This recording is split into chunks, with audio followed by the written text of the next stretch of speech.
this is Adam Quiney, and today I'm going to talk about how it's impossible to separate leadership and your success in your business from your life. People often come to me and they say, look, I want to develop my business. I want that leadership coaching. I want any of that bullshit life coaching. Here's why that isn't possible. Everyone has certain aspects of their life or who they are as a person that are unacceptable. And typically where we're going to look today, that the starting point for that is emotions. There's only so much anger we can have, or only so much sadness, or we have a way of being with anger where we're like, it's not okay to be angry because anger is destructive, or it's not okay to be sad because sad is unproductive and you weep and that's just not how you can show up. And this also shows up for people's relationship with joy. I learned growing up to cap off my joy. I could be this joyful, and then any further I would sort of chop it off. And the reason was that I learned just from observing the way the world worked that joy it gave people leverage against you. So when I was excited, that gave people some leverage. They're like, I see, when I do this, Adam gets excited. Okay, I can use that to manipulate him. So my thinking was, okay, I'll just present very neutral, very flat, and then they have no control over me. That can be a decent tactic in negotiation, where you don't really want to show anything, you want to be really impassive. But it also has limitations. I was working with a client who really wanted to create success in his business. His business was already successful, but he wanted to really blow it through the roof. And we were looking at what had gotten in the way, and he'd sort of talked about some of the steps he'd taken, and he'd gone out and worked with some people and gotten clear steps. And yet when he implemented those steps, the pattern seemed to be he'd get up so far and then plateau, and then maybe fall back down and then try something new, get up so far and then plateau. Now the problem we discovered was not actually related to his business savvy. It was related to his relationship to joy. He had a story that joy, if he felt too good, for him, it was a spiritual thing. He was not honoring God. He was not honoring sort of God's path for him.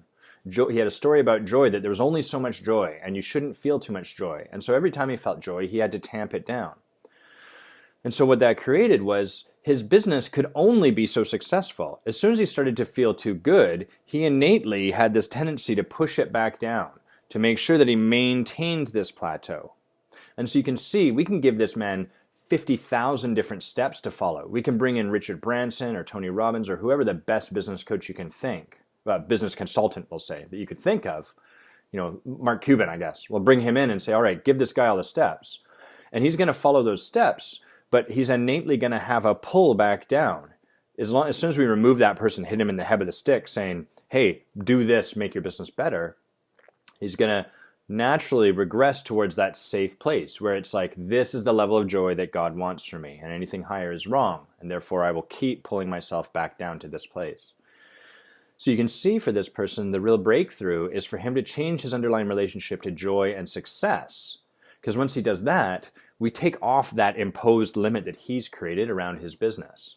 And until we do that, it just doesn't matter how many steps, how many sort of algorithms or best practices or consultants that we bring in that are brilliant and say, follow this guy's steps. As long as he's got this relationship to his feelings, he's screwed. His business can only grow so much. And the same is true for you. Whether it's your relationship to anger or sadness or joy, you'll have built your business in such a way that it's successful up to here, because going further would mean that you'd have to deal with angry people, or you would have to get angry with yourself. You would have to bring more fire. Or maybe you would have to be confronted with the heartbreak that happens when you make big proposals and people turn you away. So you've learned to keep yourself small and only make sure proposals. Whatever your strategy of dealing with it is, the truth is that it's the underlying relationship you have to yourself and the world around you that really dictates how successful you can be. So we call that a glass ceiling or whatever you like. The magic is that if you take on this relationship, if you really distinguish it and get clear on what's running the show, and then address that, you see changes not only in your business, but everywhere in your life. Because suddenly you're allowed to be as joyful as you want. That imposed restriction is no longer there. And so you start to see this magic starting to show up, not just in your business, but in your relationships, with your friends, with your partner, with your children. So that's why you can't separate leadership from life. Who you are as a leader is who you are as a human being. Thanks for tuning in.